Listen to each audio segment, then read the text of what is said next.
Hello friends, welcome to the video series on interview question for SQL PL SQL developers. This video is a continuation of previous video because we are going to learn few more additional informations whatever the question I have covered in the previous video. First, let me take you through what the question we have covered in the previous video. Then I will tell you what we are going to learn extra thing here. So we have a table called employee underscore target table with employee number as a primary key, and we have 4 employees in this table, 1, 2, 3 and 4. And we have another table employee underscore source with employee numbers 1, 2, 5 and 6. The expectation is when we are executing an insert statement, we want the unique informations to be loaded into the employee target table.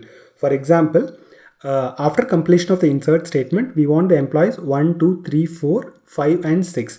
But when we are trying to execute this insert statement, obviously Oracle will throw in error saying that unique constraint violated because employee 1 and 2 already exist in the target table. When it tries to attempt to insert these informations, it will throw this error. So the expectation is when we are executing this insert statement, I want only the non-unique records, that is 5 and 6 should get inserted, excluding the 1 and 2. So this was the expectation. So after completion of the insert statement, ideally we should have 6 record loaded into the target table. So in the previous video, I have showed you two different ways. One is by using the error log table, another is by using an insert hint.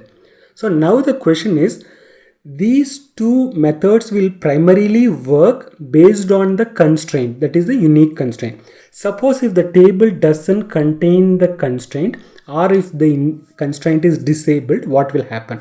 Obviously these two methods will not work and it will fetch us the expected result. Then what is the alternate option? So now the question is, suppose if I don't have the primary key or a unique key in the target table, how can I achieve the same functionality? Okay, so that's what we are going to see in this video. The first method I'm going to show you is the merge statement. So we have the source and target table. The easiest way to implement is using the merge statement. So what we are doing, instead of relying on Oracle to handle the error for us, we are implementing the functionality as part of our statement itself. So here is the merge statement. What we are doing is I'm joining the source and target based on the employee number. In case if it is not matched, that means employee 5 and 6 will not get matched because that is not present in the target table. Then we are inserting into the target table. So this is the first method of implementation using merge statement. Let me show you the demo for this. So first let me drop the target table because I have already created. So I'm just creating the employee target table. I'm populating 4 records and I'm just committing the data. So we have 4 employees, 1, 2, 3 and 4. So let me drop the employee source table. I'm creating the employee source table and I'm just populating 4 more records. So in employee source table, we have 4 records like 1, 2, 5 and 6. Now what I'm going to do, I'm just going to execute the merge statement. Now this merge statement will compare the source and the target table, and whatever is not matched, that is whatever is not present across both the table, will get inserted into the target table. So you can see here 2 rows get merged. Let us query from the target table. Now you can see the employees 5 and 6 got selected from the source and it got inserted into the target table. Fine. So this is our first method of implementation. Let's see one more method. So this is also very simple and straightforward. So instead of merge, what we are going to do, we are just going to use the insert statement. See, the intention is very simple. We just want to find what is additional in source which is not present in the target. So in this case, I'm just using the minus set operator. So this is very simple. You say A minus B, whatever is present extra in A will be returned. So in this case, we are saying source table minus target table. So whatever is present only in source which is not present in the target will get returned. So these 2 records we are just inserting into this. So this is using the set operator. In fact, it's not necessary that you have to set operator. Whatever the way you are comfortable in writing a select statement to fetch the information. See, here is another method. I'm using a simple subquery. Select star from source which is not present in the target table. In fact, both is going to return the same data set like 5 and 6, which you are just going to insert into the target table. Let me quickly show you the demo for this. So first let me drop the table. I am creating the target table. I am populating the target table and I'm committing the records. We have 4 employees in target table. So I'm just dropping and recreating the source table also. So informations are populated. We have 4 more records in employee source, 1, 2, 5 and 6.